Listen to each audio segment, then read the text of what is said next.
bless you. Rupa Vilas Prabhu is living, so we were offering the obeisances.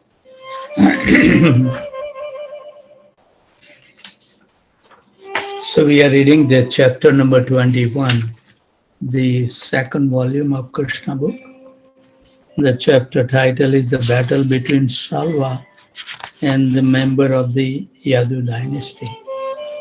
I'll read one paragraph as we have break of one day to bring up to the speed, and then we will continue. The great hero of Dwarka city, headed by commander such as Pradyumna, counterattacked the soldiers and the airplane of Salva. When he saw the extreme distress of the citizens, Pradyumna immediately arranged his soldiers and personally got upon a chariot. That is, when we read like this, we can see previous time, the commander-in-chief, they used to go in the forefront. And now we see that the person who gives the order, they sit in the office. If they have to lead the battle, this world can live very peacefully because they don't want to risk their life. So this is the culture was.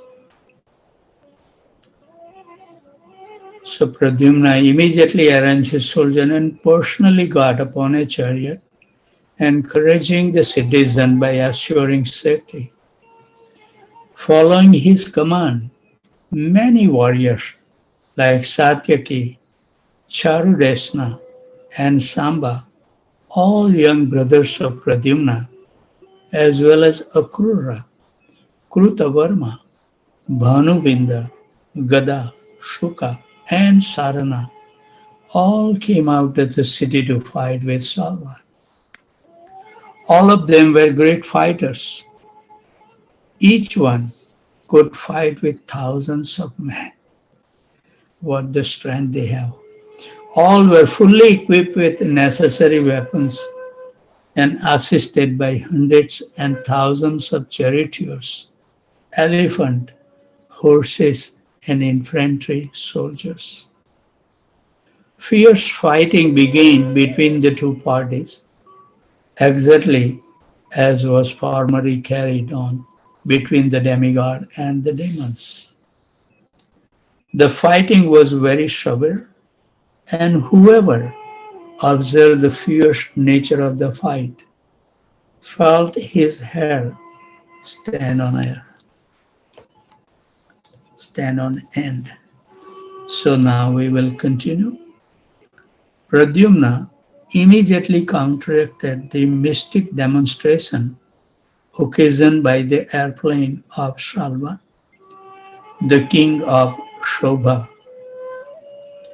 By the mystic power of the airplane, Salva had created a darkness as dense as night. Haribo. But Pradyumna all of a sudden appeared like the rising sun. As with the rising of the sun, the darkness of night is immediately dissipated. So with the appearance of Pradyumna, the power exhibited by Salva became null and void. Each and every one of Pradyumna's arrow had a golden feather at the end, and the shaft was fitted with a sharp iron edge.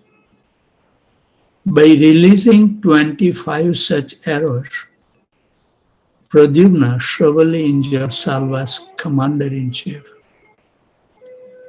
He then released another 100 arrows toward the body of Salva, 4 times. After this, he pierced each and every soldier by releasing 1 arrow, and we killed the chariot drivers by firing 10 arrows at each one of them. So all of the soldiers 1 arrow, the commander-in-chief 25 for Salva 100, and all the charioteers 10 arrows for each. The carriers, like the horses and elephants, were killed by the release of 3 arrows directed toward each one of them. All the horses and elephant got 3 arrows. And when everyone present on the battlefield saw this wonderful feat of Pradyumna, the great fighters on the both sides began to praise his act of chivalry. But still the airplane occupied by Salva was very mysterious. It was so extraordinary that sometimes there would appear to be many airplanes in the sky. Haribol. And sometimes it would be seen that there was none. Sometimes it was visible and sometimes it was not. And the warriors of the Yadu dynasty became puzzled about the whereabouts of the particular airplane. Sometimes they would see the airplane on the ground, and sometimes they would see it flying in the sky. Sometimes they would see the airplane resting on the peak of a hill, and sometimes it was seen floating on the water. The wonderful airplane was flying in the sky like a firefly in the wind. It was not steady one for a moment. But despite the mysterious maneuvering of the airplane, the commander and the soldiers of the Yadu dynasty would immediately rush toward Salva, wherever he was present with his airplane and soldiers. The arrows released by the dynasty of the Yadus were as brilliant as the sun and as dangerous as the tongue of serpents. All the soldiers fighting on behalf of the Salva became soon distressed by the incessant release of arrows upon them by the heroes of the Yadu dynasty. And Salva himself became unconscious from the attack of these arrows. So not only Pradyumna, but all other soldiers, everybody was firing these arrows.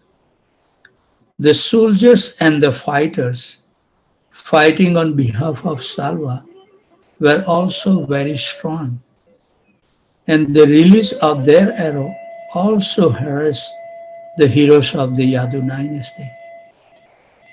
But still the Yadus were so strong and determined that they did not move from their strategic positions. The heroes of the Yadu dynasty were determined to either die in the battlefield or gain victory. If they were confident of the fact that if they would die in the fighting, they would attain a heavenly planet. And if they would come out victorious, they would enjoy the world. The name of Salva's commander-in-chief was Duman. He was very powerful, and although beaten by 25 of Pradyumna's arrow, he suddenly attacked Pradyumna with his fierce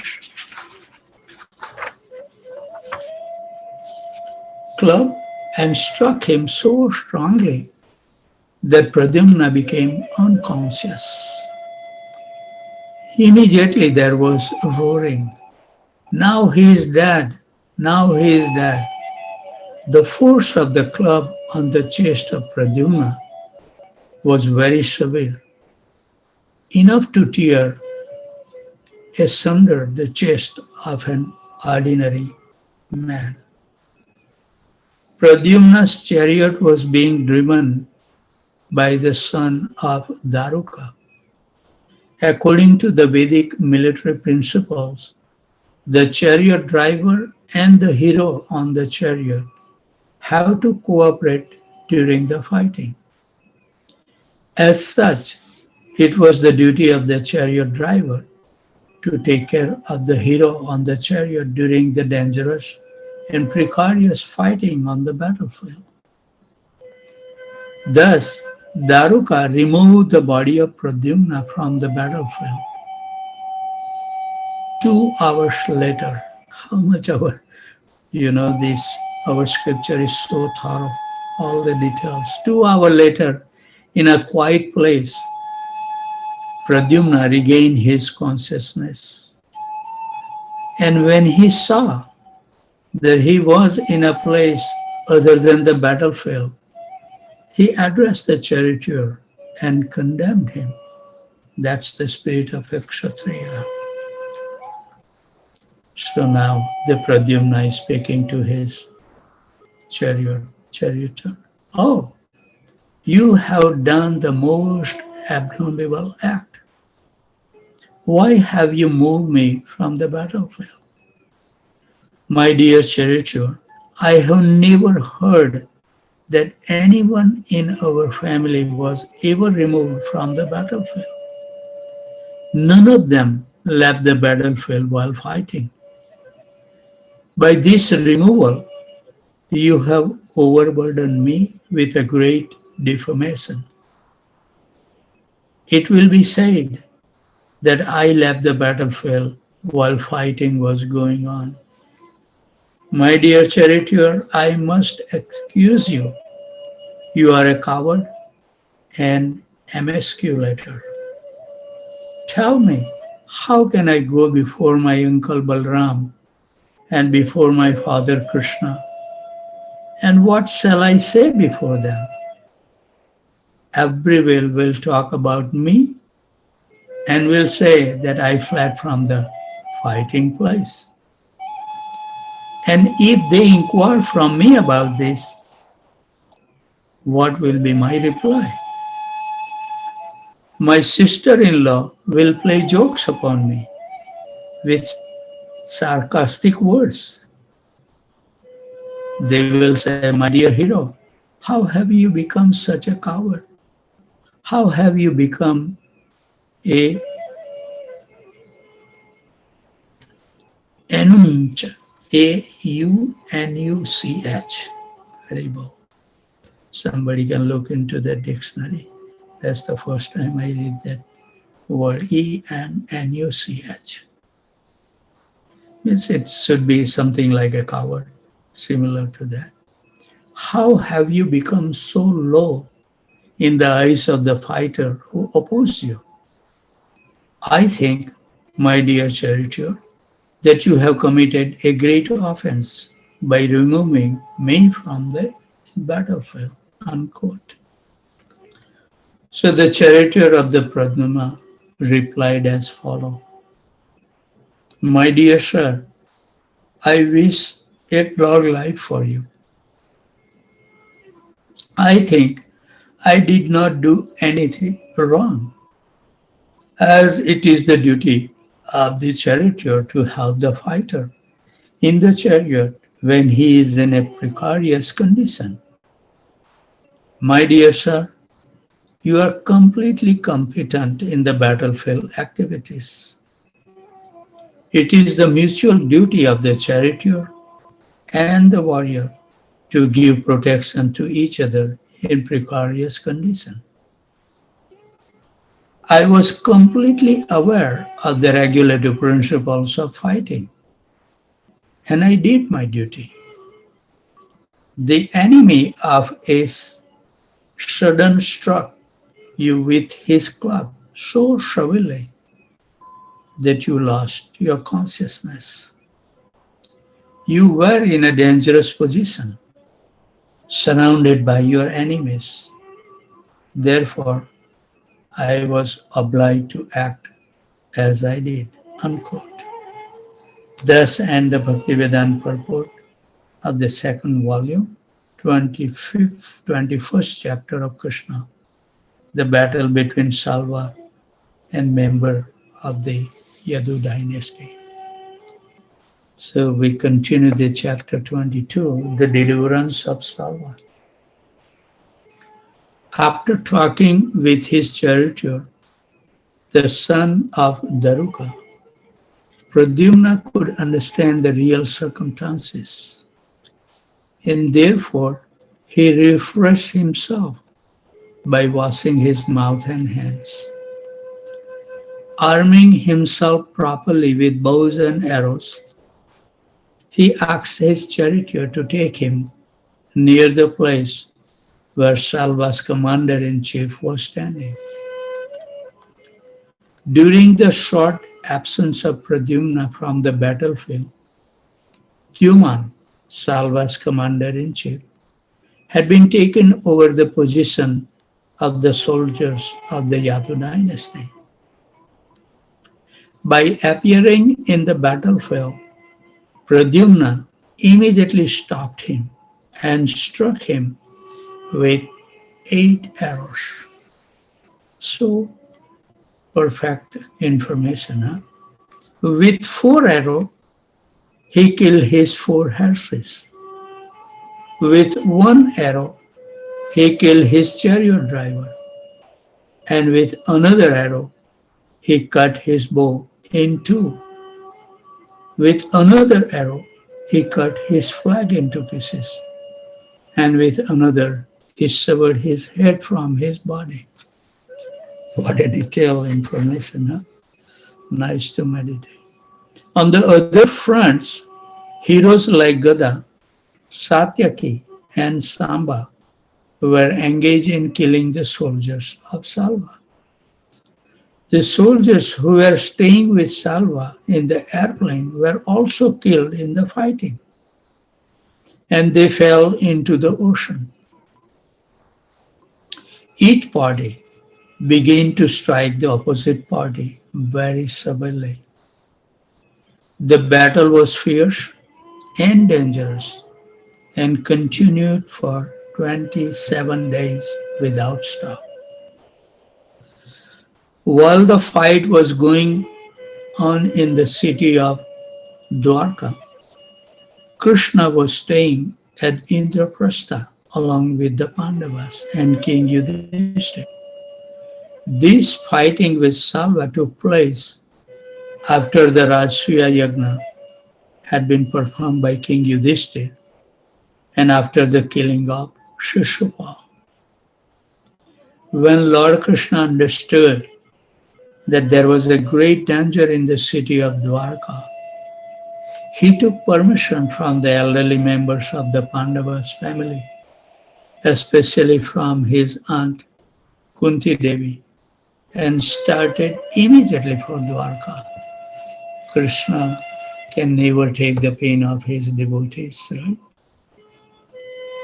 So Lord Krishna began to think that while he was arriving in Hastinapur with Balram, after the killing of Sisupal, Sisupal's men must have attacked Dwarka. On reaching Dwarka, Lord Krishna saw that the whole city was greatly endangered. He placed Balramji in a strategic position for the protection of the city, and he himself asked his charioteer Daruka to prepare to start. Krishna said to Daruka, Daruka, please immediately take me to the where Salva is staying. You may know that this Salva is a very powerful, mysterious man. Don't fear him in the least. As soon as he got his order from Lord Krishna, Daruka had him seated on the chariot and drove very quickly toward Salva. The chariot of Lord Krishna was marked with the flag bearing the insignia of Garuda. And as soon as the soldiers and the warriors of the Yadu dynasty saw the flag, They could understand that Lord Krishna was on the battlefield. By this time, almost all the soldiers of the Salva had been killed. But when Salva saw that Krishna had come to the battlefield, he released a great powerful weapon which flew through the sky with a roaring sound like a great meteor. It was so bright that the whole sky lit up by its presence. But, big word, as soon as Lord Krishna appeared, they tore the great weapon into hundreds and thousands of pieces by releasing his own arrow. Lord Krishna struck Salva with 16 arrows, and with shower of arrows, he overpowered the airplane, just as the sun in a clear sky overpowered the whole sky by unlimited number of molecules of sunshine. Salva struck a severe blow to Krishna's left side, where the Lord was carrying his bow. Shranga, and as a result, the Shrunga bow fell from Lord Krishna's hand. This dropping of the bow was indeed wonderful. Great personalities and demigods who were observing the fighting between Salva and Krishna became most perturbed by this, and they began to exclaim, "Alas, alas!" Salva thought that he had become victorious, and with a roaring sound began to address Lord Krishna as follows.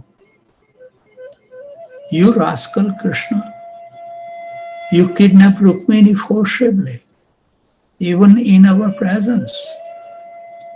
You baffled my friend Sisupal and married Rukmini yourself. And in the great assembly at King Yudhishthir's Rasuya Yagna, while my friend Sisupal was little absent-minded, you took an opportunity to kill him. Everyone thinks that you are a great fighter and that no one can conquer you. So now you will have to prove your strength. I think that if you stand before me any longer with my sharpened arrow, I shall send you to a place wherefrom you will never return." Haribo. So this Lord Krishna replied as follows to Salva. "Foolish Salva, you are talking nonsensely. You do not know that the moment of death is already upon your head. Those who are actually heroes do not talk much. They prove their prowess by practical exhibition of chivalrous activities."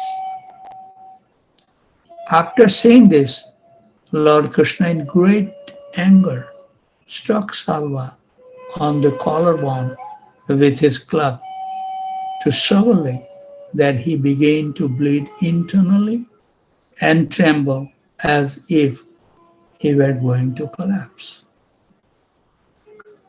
from severe cold. Before Krishna was able to strike him again, however, Salva became invisible by his mystic power. Within a few moments, a mysterious unknown man came before Lord Krishna. Crying loudly, he bowed down at the Lord's lotus feet and said to him, quote, "Since you are the most beloved son of your father Vasudeva, your mother Devaki has sent me to inform you of the unfortunate news that your father has been arrested by Salva and taken away by force. He took him just as a butcher mercilessly takes away an animal. When Lord Krishna heard this unfortunate news from the unknown man, he at first became most perturbed, just like an ordinary human being. His face showed signs of grief, and he began to cry in a piteous tone. Quote, "How could that happen? My brother Lord Balram is there, and it is impossible for anyone to conquer Balramji. He is in charge of the Dwarka city, and I know he is always alert. How could Salva possibly enter the city and arrest my father in that way? Whatever he may be, Salva's power is limited. So how could it be possible that he has conquered the strength of Balramji and take away my father, arresting him as described by this man? Alas, destiny is, after all, very powerful." So while Sri Krishna was thinking like this, Shalva brought before him in custody a man exactly resembling Vasudeva, his father. These were all creation of the mystic power of Salva. So Salva began to address Krishna as follows, quote, "You rascal Krishna, look, this is your father who has begotten you and whose mercy you are still living. Now just see how I kill your father. If you have any strength, try to save him." Unquote. The mystic juggler Salva, speaking in this way before Lord Sri Krishna, immediately cut off the head of the false Vasudeva. Without hesitations, he took away the dead body and got into his airplane. Lord Krishna is the self-sufficient Supreme Personality of Godhead. Yet, because he was playing the role of a human being, he became very depressed for a moment, as if he had actually lost his father.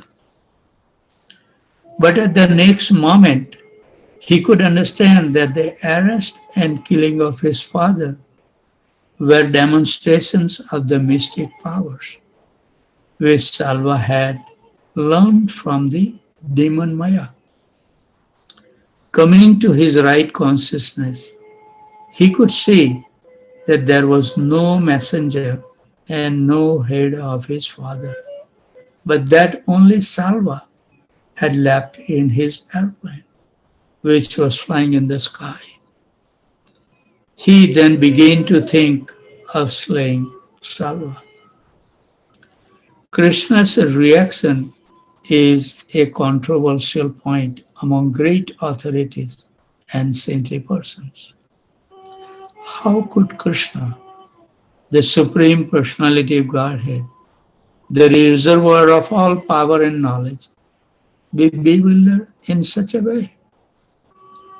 Lamentation, aggrievement, and bewilderment are characteristics of the person who are conditioned souls. But how can such things affect the person of the Supreme, who is full of knowledge, power, and all opulences? Actually, it is not at all possible that Lord Krishna was misled by the mystic juggling of Salva. He was displaying his pastime in playing the role of a human being.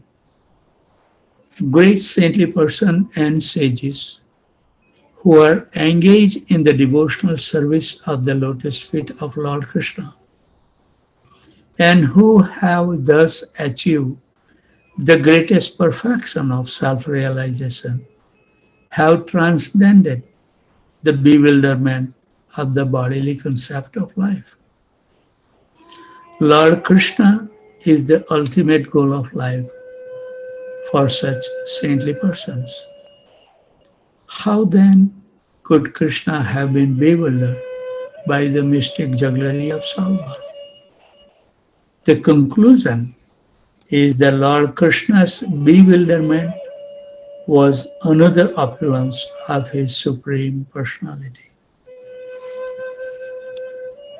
So when Salva thought that Krishna had been bewildered by his mystic representations, he became encouraged and began to attack the Lord with greater strength and energy by showering volumes of arrows upon him.